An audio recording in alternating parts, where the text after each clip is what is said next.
Bernardo is from Venezuela and a lawyer by profession.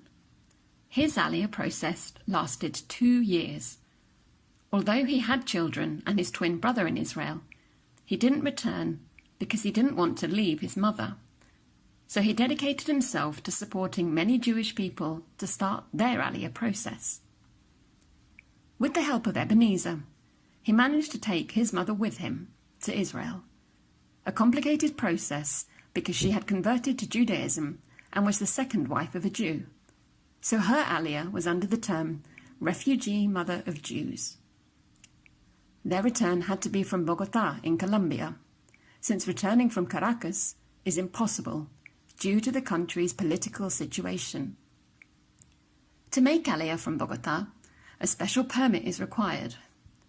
Bernardo and his family risked being confronted by militia when travelling by boat through the Arauca River to a community in Colombia where they could obtain the exclusive permission to fly from Colombia.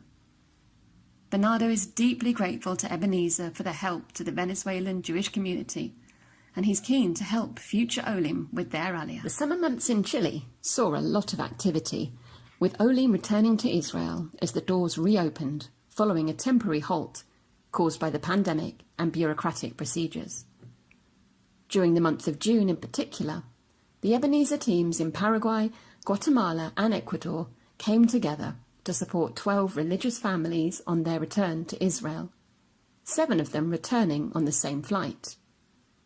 These families consist of parents, each with 3 to 5 children. Time and again, we saw that the children and wives were the reason for their return, although it should be noted that the lack of opportunities and anti-Semitism in Chile made the decision easier. Ariel was amongst the Olim who returned. He worked in a radio station and promoted Aliyah through this means, which included an interview a few months ago with the president of Ebenezer in Argentina to share about the work of our ministry. As an Ebenezer team, we're motivated to continue with our work, knowing that religious Jewish families are very grateful and moved to receive help from Christians.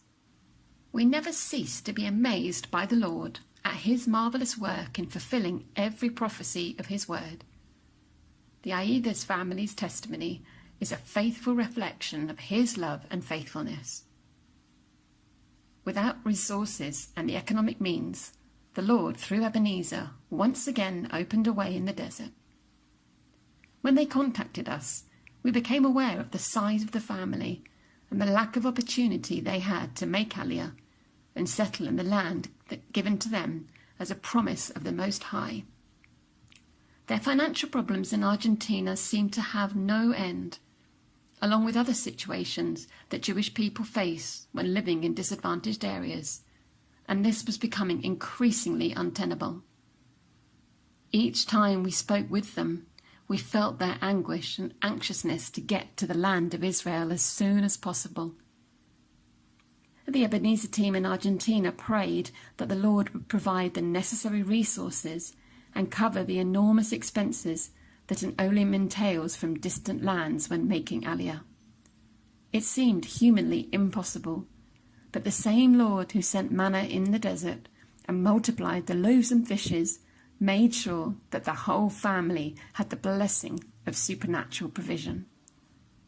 Today, they enjoy a wonderful reality, seeing their children grow up surrounded by friends and family who, like them, one day left the land of their birth to go like Abraham to the destination prepared for them by God.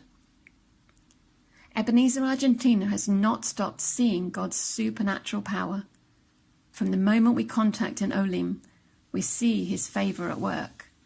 So we are fully convinced that it is he who brings his children from afar, as we read in Isaiah 43, 5-7, and that we are his collaborators, from 1 Corinthians 3, 9.